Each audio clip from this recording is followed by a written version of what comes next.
আসসালামু আলাইকুম। সংবাদে আপনাদের সবাইকে স্বাগত জানাচ্ছি। আমি ফিরোজ তোহা। শুরুতেই আরবে কেবলস সংবাদ শিরোনাম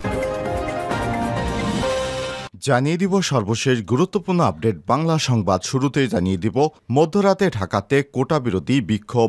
সরকারি চাকরিতে কোটা ব্যবস্থা সংস্কারের দাবিতে আন্দোলনরত শিক্ষার্থীরা মধ্যরাতে ঢাকা বিশ্ববিদ্যালয়ে বিক্ষোভ মিছিল করেছেন। গতরাত 11:15টার দিকে ঢাকা বিশ্ববিদ্যালয় বৈষম্য বিরোধী ছাত্র আন্দোলনের ডাকে সাড়া দিয়ে শিক্ষার্থীরা বিক্ষোভ মিছিল নিয়ে ছাত্রাবাস থেকে বেরিয়ে আসেন। বিশ্ববিদ্যালয়ের ছাত্রী হলসহ সব হলের শিক্ষার্থীরা বিক্ষোভ মিছিলে অংশ নেন। এছাড়াও চট্টগ্রাম বিশ্ববিদ্যালয়, জগন্নাথ বিশ্ববিদ্যালয়, কুমিল্লা বিশ্ববিদ্যালয় শিক্ষার্থীরা রাতে নিজ নিজ ক্যাম্পাসে মিছিল করে বলে জানা গেছে। এদিকে দেশে গণতন্ত্রহীনতার সংকট চলছে। নজরুল ইসলাম খান গত সন্ধ্যায় গুলশানে বিএনপির চেয়ারপারসনের রাজনৈতিক কার্যালয়ে 12 দলীয় জোটের সঙ্গে বিএনপির লিয়াজো কমিটির নেতাদের বৈঠক শেষে আয়োজিত সংবাদ সম্মেলনে এসব মন্তব্য করেছেন বিএনপির জাতীয় স্থায়ী কমিটির সদস্য নজরুল ইসলাম খান। জানিয়ে দিব নগরবাসী গরমে পুড়ে বৃষ্টিতে ডুবে সরকার নির্বিকার, অভিযোগ করছে এবি পার্টি। এদিকে সিপিবি থেকে পদত্যাগ করলেন মঞ্জুরুল আহসান খান। বাংলাদেশ কমিউনিস্ট পার্টি থেকে পদত্যাগ করেছেন দলটির সাবেক সভাপতি এবং বর্ষিয়ান বাম নেতা মঞ্জুরুল আহসান খান। জানিয়ে দিব বিএনপি কোটা ইস্যুকে সরকার বিরোধী আন্দোলনে রূপ দিতে চায় বলে অভিযোগ করেছেন আওয়ামী লীগের সাধারণ সম্পাদক এবং সড়ক পরিবহন ও সেতুমন্ত্রী ওবায়দুল কাদের। এবং সর্বশেষ জানিয়ে দিব নেতানিয়াহুকে আর ক্ষমতায় দেখতে চায় না ইসরায়েলিরা। গাজা যুদ্ধে একের পর এক ব্যর্থতা সঙ্গী হয়েছে ইসরায়েলি প্রধানমন্ত্রী বেঞ্জামিন নেতানিয়াহু সরকারের। তারপরও গো ধরে বসে রয়েছেন তিনি। ফিলিস্তিনের স্বাধীনতাকামী যোদ্ধাদের সঙ্গে কোনো যুদ্ধবিরতির প্রস্তাবে রাজি না হওয়া গাজা যুদ্ধ বা জিম্মি সংকটের সমাধান ঘটছে না। এবার খোদ ইসরায়েলের ভেতরই এ নিয়ে অসন্তোষ মারাত্মক আকার ধারণ করেছে। গাজা যুদ্ধ শুরু হওয়ার আগ থেকেই দেশের ভেতরে চাপে ছিলেন নেতানিয়াহু সরকার, কিন্তু গাজা যুদ্ধ শুরুর পর থেকে ইসরায়েলি জনগণের নজর কিছু সময়ের জন্য অন্যদিকে ঘুরলেও শেষ পর্যন্ত তারা বুঝতে পেরেছেন দখলদার ইসরায়েলি বাহিনীর এই প্রধানমন্ত্রী বেঞ্জামিন নেতানিয়াহুই, যার কারণে যুদ্ধবাজ নেতানিয়াহুর জন্য দেশটি এখন রসাতলে যাচ্ছে। এ কারণে সাধারণ ইসরায়েলিরা তাকে আর ক্ষমতায় দেখতে চাচ্ছে না। প্রিয় দর্শক, এতক্ষণ শুনছিলেন সংবাদ শিরোনাম, এবারে বিস্তারিত।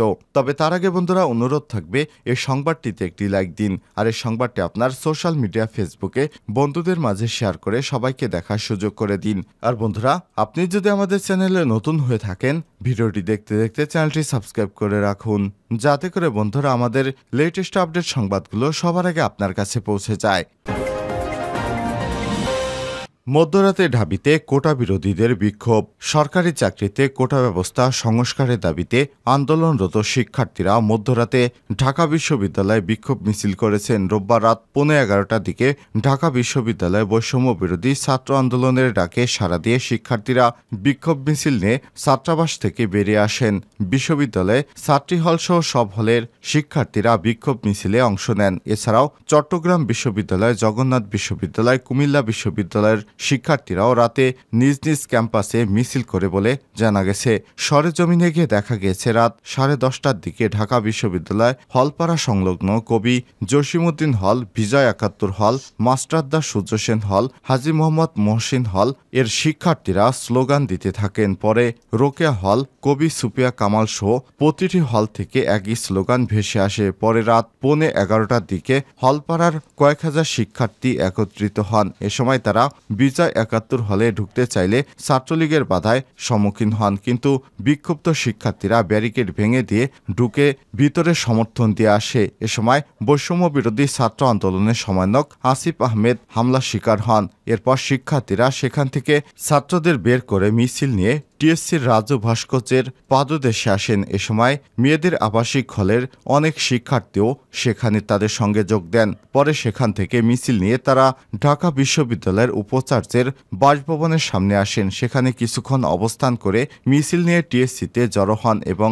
সেখানে অবস্থান নেন তারা। এ সময় শিক্ষার্থীরা তুমি কে আমি কে, রাজাকার রাজাকার, এই বাংলার মাটি রাজাকারের ঘাঁটি, চেয়েছিলাম অধিকার, হয়ে গেলাম রাজাকার ইত্যাদি স্লোগান দিতে থাকেন। পরে রাত 1:30টার দিকে তারা অবস্থান কর্মসূচি শেষ করে ফিরে যান। এ সময় প্রধানমন্ত্রীর বক্তব্য প্রত্যাহারের দাবি জানান বৈষম্য বিরোধী ছাত্র আন্দোলনের নেতৃত্বদানকারী নেতারা।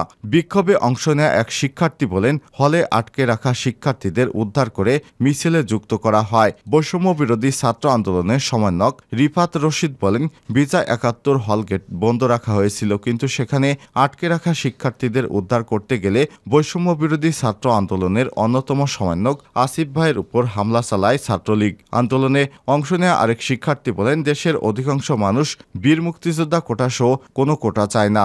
দেশের মানুষ চায় মেধার মাধ্যমে সরকারি চাকরিতে নিয়োগ হোক। এর আগে রোববার বিকেলে চীন সফর নিয়ে সংবাদ সম্মেলন করেন প্রধানমন্ত্রী শেখ হাসিনা। সেখানে সরকারি চাকরিতে কোটা ব্যবস্থা সংস্কারের বিষয়ে সাংবাদিকেরা প্রশ্ন করলে প্রধানমন্ত্রী তার জবাব দিয়েছেন। দেশে গণতন্ত্রহীনতার সংকট চলছে। নজরুল ইসলাম। দেশে গণতন্ত্রহীনতার সংকট চলছে বলে মন্তব্য করেছেন বিএনপির জাতীয় স্থায়ী কমিটির সদস্য নজরুল ইসলাম খান। রোববার 14 জুলাই সন্ধ্যায় গুলশানে বিএনপির চেয়ারপারসনের রাজনৈতিক কার্যালয়ে 12 দলীয় জোটের সঙ্গে বিএনপির লিয়াজো কমিটির নেতাদের সঙ্গে বৈঠক শেষে আয়োজিত সংবাদ সম্মেলনে তিনি সব মন্তব্য করেছেন। নজরুল ইসলাম খান বলেন, আজকে প্রধানমন্ত্রীর বক্তব্য পরিষ্কার বোঝা যায় দেশে সংকট রয়েছে।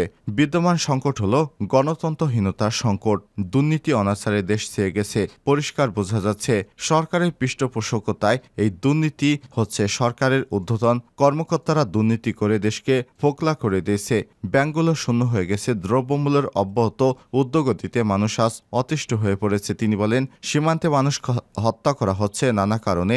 এক দফা দাবিতে আমরা লড়াই করব। এই এক দফা বাস্তবায়ন ছাড়া সংকট সমাধান হবে না।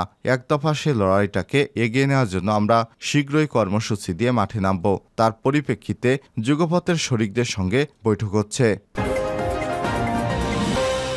নগরবাসী গরমে পুড়ছে, বৃষ্টিতে ডুবছে, সরকার নির্বিকার। AB party.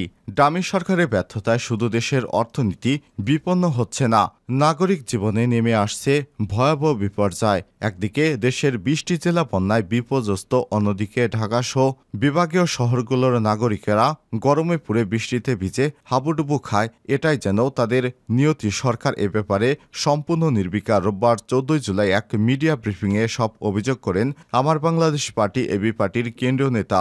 দুপুর 2টায় বিজয়নগরে দলের কেন্দ্রীয় কার্যালয়ে এই মিডিয়া ব্রিফিং অনুষ্ঠিত হয়। সম্প্রতি 3 ঘন্টার বৃষ্টিতে ঢাকাসহ দেশের বিভিন্ন গুরুত্বপূর্ণ শহর তলিয়ে গেছে। নগর জীবনে মারাত্মক ক্ষতিগ্রস্ততার প্রেক্ষাপটে এই মিডিয়া ব্রিফিংয়ের আয়োজন করা হয়। এবি পার্টির যুগ্ম সদস্য সচিব ব্যারিস্টার আসাদুজ্জামান ফদ দলের পক্ষ থেকে প্রাসঙ্গিক বিষয়ে ব্রিফিং করেন এবং সাংবাদিকদের বিভিন্ন প্রশ্নের উত্তর দেন। দলের আহ্বায়ক FM সুলাইমান চৌধুরী, সদস্য সচিব মুজিবুর রহমান মঞ্জু এবং কেন্দ্রীয় কমিটির অন্যতম সদস্য লেফটেন্যান্ট কর্নেল অবসরপ্রাপ্ত দিদারুল আলম। ব্রিফিংকালে ব্যারিস্টার আসাদুজ্জামান ফওয়াদ বলেন, গত 12 জুলাই কয়েক ঘন্টার বৃষ্টিপাতে গোটা ঢাকা শহর পানি নিচে তলিয়ে গেছে। 130 মিলিমিটার বৃষ্টিপাতেই পুরো ঢাকা অচল হয়ে পড়ে। অথচ কিছুদিন আগেই 2 মেয়র প্রায় 750 কোটি টাকা ব্যয় করেছিলেন পানি নিষ্কাশনের জন্য। জনগণ জানতে চায় এই টাকা কোথায় গেল। আমরা বিভিন্ন মিডিয়ায় দেখেছি ঢাকার ব্যবসায়ীরা এই বৃষ্টিতে কয়েকশো কোটি টাকার ক্ষতিতে পড়েছেন। বিশেষ করে নিউ মার্কেট, পুরান ঢাকা, মিরপুর, সেগুনবাগিচা সহ ঢাকার অধিকাংশ এলাকার ব্যবসায়ীদের গোডাউনে মজুতকৃত দ্রব্য নষ্ট হয়ে গেছে। সিপিবি থেকে পদত্যাগ করলেন মঞ্জুরুল আহসান খান। বাংলাদেশের কমিউনিস্ট পার্টি থেকে পদত্যাগ করেছেন দলটির সাবেক সভাপতি এবং বর্ষিয়ান বাম নেতা মঞ্জুরুল আহসান খান। রোববার 14 জুলাই তার স্বাক্ষরিত এক বিজ্ঞপ্তিতে বলা হয়েছে, গত 3 জুলাই পদত্যাগপত্রটি তিনি পার্টির কেন্দ্রীয় কমিটিতে পাঠালে তারা সেটি গ্রহণ করে। দলের কাছে পাঠানো পদত্যাগপত্রে তিনি বলেন, আমি দীর্ঘদিন কমিউনিস্ট পার্টির সদস্য এবং জীবিত কমরেডের মধ্যে সবচেয়ে বেশি সময় ধরে কেন্দ্রীয় নেতৃত্ব দিয়ে আসছি। আমার বিরুদ্ধে 7 বার শাস্তিমূলক ব্যবস্থা নেওয়া হয়েছে। সর্বশেষ অভিযোগ পাওয়ার পর আমি সে সম্পর্কে তদন্ত করতে চেয়েছিলাম। আপনারা তদন্ত না করে চূড়ান্ত সিদ্ধান্ত গ্রহণ করেছেন। সম্প্রতিকালে লুটপাটতন্ত্র, দুঃশাসনের বিরুদ্ধে বাম গণতান্ত্রিক বিকল্প গড়ে তোলার জন্য কংগ্রেস গৃহীত সর্বসম্মত সিদ্ধান্ত থেকে বিচ্যুত হয়ে বিশ্বাসঘাতকতামূলকভাবে সুবিধাবাদী সংস্কারবাদী লাইন অনুসরণ করে চলেছে। পার্টির পরিচালনার ক্ষেত্রে গণতান্ত্রিক কেন্দ্রিকতার নীতি অগ্রাহ্য করে করে গায়ের জোরে আধিপত্যবাদী কায়দায় হুকুমদারিরা রেজিমেন্টের পদ্ধতিতে পার্টি চালাচ্ছেন, অবস্থায় আমি পার্টি থেকে পদত্যাগ করছি।